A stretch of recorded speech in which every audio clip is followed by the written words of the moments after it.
К нашему эфиру сейчас присоединяется Игорь Челенко, политолог, председатель Центра анализа и стратегии. Игорь, добрый вечер. Рады приветствовать вас в прямом эфире телеканала Freedom. Слава Украине. Здравствуйте. Героям слава. Игорь, ну вот в самом деле, как вам кажется, учитывая грядущую возможную встречу на Аляске 15 числа, в самом ли деле все мы, Украина, европейские наши партнеры, американские партнеры, что немаловажно, готовы и понимаем угрозу того, что нужно сделать все для того, чтобы Путину вновь не удалось бы обмануть всех и вся. Ну да, действительно, сегодня европейские партнеры совершенно четко высказывают свою позицию. Ничего не может быть про Украину без Украины. Это совершенно четкая их позиция, и это очень хорошо, что они такую позицию заняли. Да, совершенно четко они высказали свое видение ситуации вот в этом совместном заявлении, которое появилось минувшей ночью. Да, только лишь сила, да.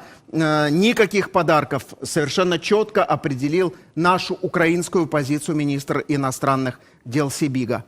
И все-таки, как вам кажется, как оценить такую категорию, как риски и последствия сегодня вот этой вот встречи на Аляске касательно возможного обмана? Если мы будем говорить конкретно о рисках, то мы должны понимать, что в любом случае Российская Федерация и лично Путин будут использовать эту встречу для полной, ну, фактически реконструкции своего геополитического реноме, своего статуса. То есть это отбеливание, это четкое отбеливание российского диктатора. Несмотря на то, что встреча будет проходить на когда-то российской территории, а потом отданной за долги императорской семьи, но тем не менее, все равно это сам по себе не очень хороший сигнал. То, что такая встреча будет происходить на территории Соединенных Штатов. Второй момент – это создание такого флера Ялты-2. Ялты 2.0. То есть нельзя эту встречу никоим образом все-таки подавать и говорить о ней как о, ну, скажем так, встрече тектонического разлома, переразделе мира. То, что так хочет достигнуть сейчас Российская Федерация. Понятное дело, что Трамп желает использовать любой возможный момент для того, чтобы, ну, все-таки приблизить мир в Украине. Да, возможно, он выбирает не те пути, которые логичные, которые понятны, но он, по крайней мере, пытается. Но Российская Федерация действительно попробует продавить свой ультиматум под видом якобы компромисса, за которым может последовать остановка боевых действий. И в этом самая большая загвоздка идет, поскольку ни европейские наши партнеры, ни Украина сама, ни Трамп, мы не желаем сейчас создавать условия для продолжения войны и для ее возобновления через определенный промежуток времени. То, что по данным средств массовой информации предлагают россияне, это как раз четко закапсулированная на будущее новая война с еще жесточайшими последствиями. И в этом самая большая проблема. То есть, что можно было бы действительно отнести как возможный позитив с будущей встречи? Если бы американский президент исходил из того, что любой другой следующий шаг возможен исключительно после полной остановки огня. То, чего, в принципе, добиваются и украинцы, и европейцы в целом, то, о чем говорят. Первый пункт – остановка огня, потом далее на политическом уровне обговариваем детали перемирия и детали, ну, вообще окончания войны. Это был бы абсолютно логический шаг. Но, к сожалению, опять мы слышим те же самые сигналы, что нет, Российская Федерация не жаждет идти на такой на такой шаг. Они хотят, чтобы мы собственноручно вышли с Донбасса, и только потом будет режим остановки огня для проработки последующих шагов. Но это же бред, когда российская армия не смогла военным путем достигнуть цели, которые ставил перед ними Путин. Мы помним постоянное перемещение этих дедлайнов.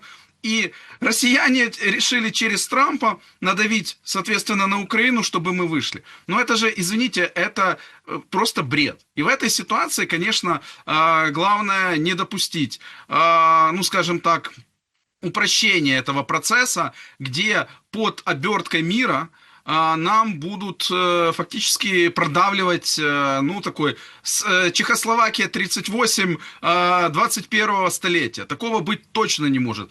Нельзя Трампу забывать последствия действий Чемберлена. Ну, нельзя. Ему надо просто выучить историю первой половины 20-го столетия. К чему это далее приводит?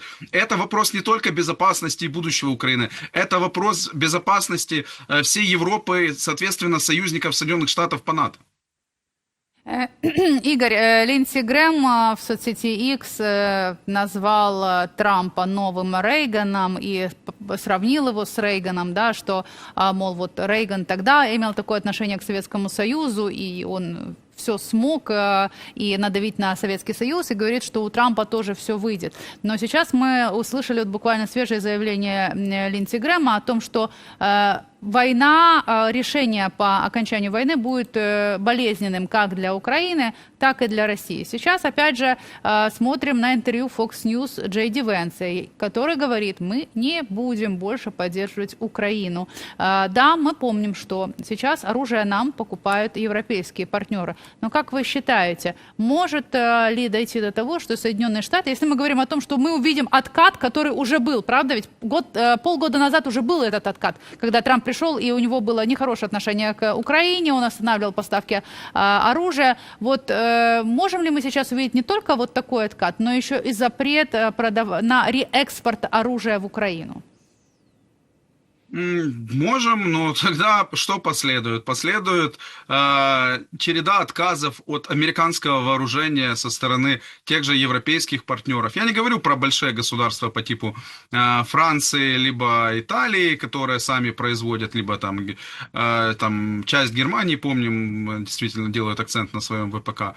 Но мы же понимаем, что сейчас на действия Соединенных Штатов смотрит весь мир. И когда та же Испания, например, отказалась уже покупать непосредственно F-35, переориентироваться на еврофайтеры европейского производства и так далее, это как раз говорит о многом. О том, что сейчас кейс Украины – это цена репутации Соединенных Штатов.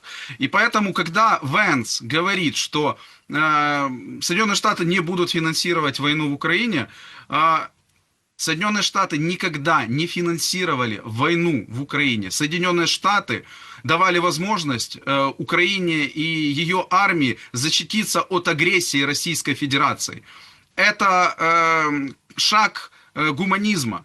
И это то, что показало лидерство Соединенных Штатов и продемонстрировало, что западный мир еще не утратил как раз такого лидера. Поэтому, когда Венс говорит, не будет финансировать, так уже да, уже все перестроено.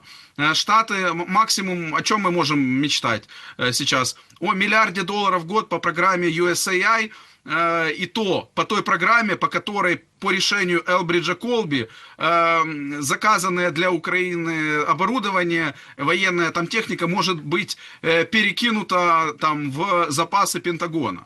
Поэтому в данной ситуации я думаю, что есть критические для нас моменты, которые действительно могут ухудшить положение. Это интернет, связь, это, соответственно, Starlink и их дееспособность. Это получение информации разведывательной с спутниковой сети. И это как раз запрет на реэкспорт американского вооружения. И мы понимаем, опять-таки, те же Патриоты, вся ситуация, которая с этим связана. Все остальное уже и так смещено, баланс в сторону непосредственно Европы. И нынешняя администрация Трампа провела громадную работу по этому вопросу. Но если Соединенные Штаты просто банально, извините за прямоту, кинут своих союзников и кинут государство-жертву, начиная манипулировать вопросом мира, а фактически стимулируя к ультиматумам Российской Федерации, к реализации этих ультиматумов, конечно же, это будет иметь далекие последствия непосредственно для Вашингтона и для последующих властей. Это уже касаться будет не только там, президента Трампа, его рейтинга республиканской партии. Это будет иметь очень серьезные последствия. Этим непременно воспользуется Китай, который ждет и просто потирает руки, когда же Вашингтон сделает очередную ошибку.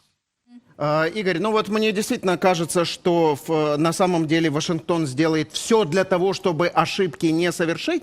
Ну, не говоря о том, что европейские государства и, собственно, маленькие страны Балтии уже предупредили о возможных последствиях и раскритиковали любые попытки заставить Украину уступить территории в обмен на обещание мира. Главы МИД Литвы, Латвии и Эстонии накануне совершенно четко заявили, что приветствуют усилия президента США Трампа по прекращению агрессии России против Украины и в то же время подчеркнули, что справедливый мир должен учитывать интересы Украины и поддерживать ее территориальную целостность. В частности, страны Балтии твердо стоят на стороне Украины и ее суверенитета. Давайте послушаем и обсудим.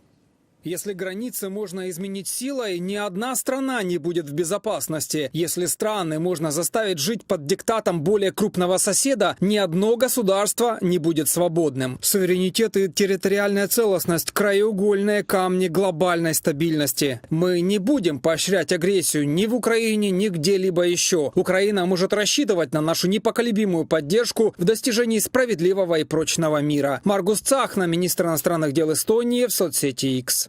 Справедливый, прочный и достойный мир – это то, чего мы все хотим, и украинцы прежде всего. Такой мир должен распространяться на Украину и обеспечивать ее суверенитет, а также территориальную целостность. Россия не должна быть вознаграждена за агрессию. Байба Бража, министр иностранных дел Латвии, в соцсети X. Границы, суверенитет и независимость Украины не подлежат обсуждению. От Луганска до Крыма каждый сантиметр земли принадлежит суверенному государству Украина, отстаивающему свою свободу. Литва поддерживает реальные усилия по достижению справедливого и прочного мира в Украине, основанного на международном праве, принципах европейской безопасности и глобальной стабильности. Мир возможен только благодаря силе и единству. Кястутис Будрис, министр иностранных дел Литвы, в соцсети X. Границы, суверенитет и независимость. Это, собственно говоря, на вот этих аспектах акцентируют внимание представители небольших государств, но которые находятся, в общем, с нами в схожей ситуации. У них ведь страна-агрессор, ну, прям просто под боком, и, собственно, они первые могут в случае продолжения агрессивных интересов РФ пострадать из европейских государств. И именно поэтому они совершенно четко понимают, что сегодня происходит. Как вам кажется, учитывая, что, ну, действительно, как отметил президент Украины, предстоит нам и достаточно серьезная дипломатическая работа на грядущей неделе, собственно, она и не прекращалась, в том числе с представителями Соединенных Штатов Америки. Я думаю, что вот эта ситуация, вот красные линии, которые являются одновременно и красными линиями Украины, и красными линиями Европы, они совершенно четко донесены ведь до представителей Вашингтона. Согласны? Четко донесены, но, очевидно, это нужно делать чуть ли не каждый день, поскольку мы знаем изменчивость позиции главы Белого дома. Поэтому я лично благодарен и европейским главам, и ряду наших партнеров, там, отдельно там, национальных государств. И там, то, что заявления сейчас звучат, они действительно правы, но тоже необходимо осознавать ситуацию. Вот именно сейчас момент, когда Европа должна показать свою субъектность, реальную субъектность. Не просто высказать там неудовлетворение, либо просьбы, пожелания. Нет, должна быть четкая позиция касательно будущего Украины, касательно тех же гарантий безопасности. Если мы говорим сейчас о скорой остановке войны, если мы говорим о параметрах прекращения огня, то этот вопрос касательно гарантий безопасности должен звучать не менее четко. Хотите, дайте возможность Украине вступить в НАТО или создать малые союзы, где мы подпишем реальные договоры о безопасности, которые пройдут ратификацию и все необходимые юридические тонкости с ядерными государствами, ну, например, там Великобритания, там Франция. Если Соединенные Штаты не хотят, ну окей. Но главное тут основа – гарантии безопасности. Это то, чего хочет украинский народ. Очень легко сейчас манипулировать социологическим исследованием. Ну, например, американская компания Gallup, где там около 70% украинцев высказались за прекращение военных действий. Но когда мы видим развертку, чего же действительно хотят украинцы? Так украинцы действительно хотят поддержать тот план, который по сути и предлагается как официальным Киевом, ну и европейскими партнерами, где основа это и есть гарантии безопасности и уважение к суверенитету, независимости нашего государства. Именно по этих показателях нужно далее исходить, и это та стартовая площадка, с которой нужно начинать любой переговорный процесс.